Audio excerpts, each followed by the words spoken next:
ඕගොල්ලොත් බඩ අඩු කරන්න කියලා හිතාගෙන උදේ හවස එහෙම නැත්නම් හැමදාම ජිම් එකට යන්න බැරි වුණත් ගෙදර ඉඳන් හරි බඩට එක්සර්සයිස් කරන කට්ටියද එහෙනම් මේ වීඩියෝ එක බලන්නම වෙනවා. අපි මෙන්න මෙහෙම උදාහරණයක් ගමු. යම් කිසි පුද්ගලෙක් ඉන්නවා එයා දිනකට අපි කියමුකෝ වෙන කිසිම එක්සර්සයිස් එකක් කරන්නේ නැහැ. දවසකට පැය 3ක් බඩට ව්‍යායාම කරනවා. අවුරුද්දක් දවස් 365ම එක දිගට ව්‍යායාම කරනවා. හරි.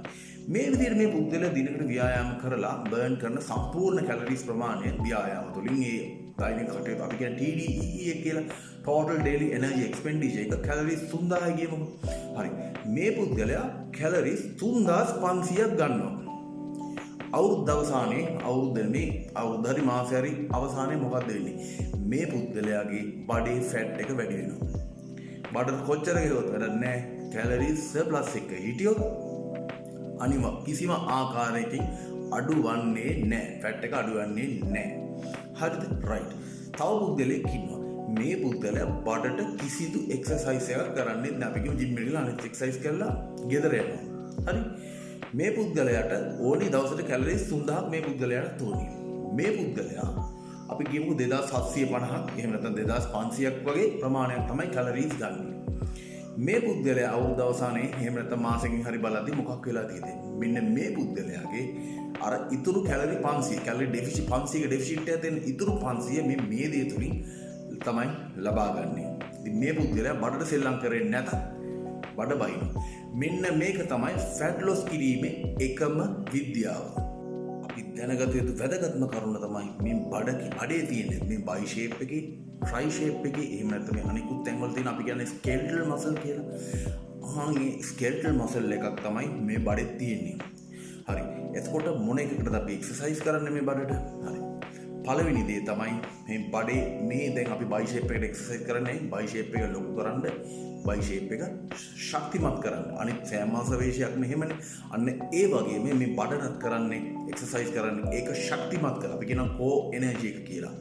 කෝ එනර්ජි එක වැඩි කරන්න ඒ වගේම 6 පැක් කියන දේ අපිට උපතින්ම තියෙනවා.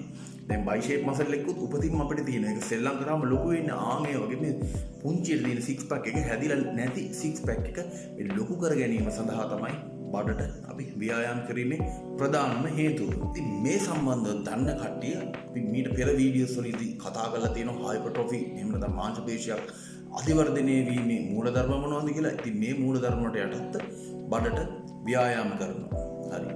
සතියේ දින 3ක් අපි මීට කලින් කතා කරලා තිබ්බා පැය 48ක වගේ රෙස්ට් එකක් එක්ක සතියේ දින 3ක් විතර ව්‍යායාම කරන්න ඕනි. එහෙම නොකරොත් මොකද වෙන්නේ? මේ දේවල් අපි කතා කරලා තියෙනවා. ඉතින් බඩ කියනත් එහෙම එකක් තමයි. හැබැයි ගොඩක් දෙනෙක් නොදන්න කතාවකුත් තියෙනවා. ඒ තමයි මේ අපේ කෝ එක ගත්තාට පස්සේ මේ කෝ එකේ ප්‍රධානම මාංශපේශී පද්ධතිය තමයි මේ බඩේ මේ ඇබ්ඩොමිනල් මසල්ස් කියලා කියන්නේ. ඉතින් මේ කෝ එනර්ජි වැඩි කරගන්න මේ ඇබ්ඩොමිනල් මසල් ස්ට්‍රෙන්ත් කිරීම ගොඩාක් වටිනවා. ඉතින් ඒ තුලින් අපිට අපේ පොස්චර් එක හරියට තියාගන්න ඒ වගේම කොඳුයට පෙළේ විශේෂයෙන් ඇති වෙන ආබාධ අවම කර ගැනීමට අපේ බැලන්ස් අපේ කෝඩිනේෂන් උපරිම කර ගැනීමට ඇත්ලටික් පර්ෆෝමන්ස් එහෙම වැඩි කරගන්නත් පුළුවන්. ඉතින් මේ වගේ බෙනෆිට්ස් ගොඩාක් මේ බඩ සවිමත් කිරීම තුළින් අපිට ලැබෙනවා. ඉතින් ඔයගොල්ලෝ හැමදාම බඩට ගහන්න ගියොත් මේකේ අනිත් පැත්ත තමයි වෙන්නේ. අපි මීට පෙර වීඩියෝස් වල සාකච්ඡා කරලා තියෙනවා. මසල් ඩැමේජ් වෙනවා, මසල් වලට නීසි රෙස්ට් එක වැදෙන්නේ නැහැ. ඒකට ඕවර් ට්‍රේන් වෙලා මේ දේවල් අපි කතා කරලා තියෙනවා. ඉතින් එහෙම කරන්න එපා. අනිවාර්යයෙන් මසල් එක බඩ කියන්නේ සාමාන්‍ය මසල් එකක් ලෙස සලකන්න. ඒකත් දවසක් කර දවසක් වගේ හරි සතියේ දින 3ක් විතර කිරීම හොඳටම ප්‍රමාණවත්.